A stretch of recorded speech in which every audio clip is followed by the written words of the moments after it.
Sakay sumakyakina, imano kastanika, cebolla kastakukangki, claro pitawa katinangya. Es que desde mi niñez yo soñaba ser artista. Es cuando tocaban arpa, sí, yo toco arpa y violín también los dos. Entonces yo ya compré mi arpa y aprendí con mi arpa. Entonces cuando me faltaba violista ya aprendí violín. Ahora ya yo salgo con violín ya.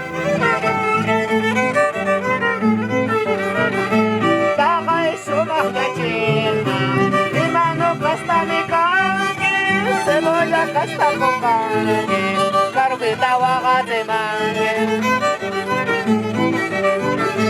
Soy mare upyakuita, soy mare machakuita, songkoy na kaitama, palmara tinama. También estoy enseñando varios chicos de violín, arpa acá. Hay un chiquito también está aprendiendo, ya aprendió su arpa.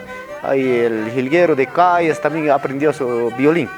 Entonces estoy empeñando y acá mi tío Demetrio también es antiguo violista. Con él ahorita tocamos con ellos.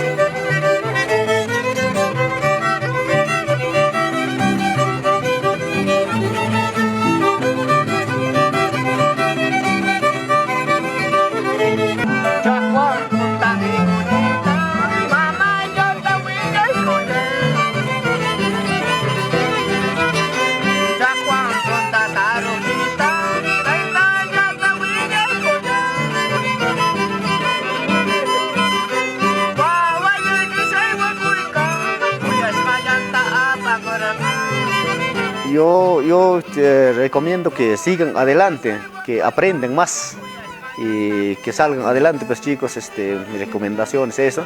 Pero es que yo tengo 4 o 5 alumnos ya del violín. Ajá, entonces mis recomendaciones es que aprendan mucho. Para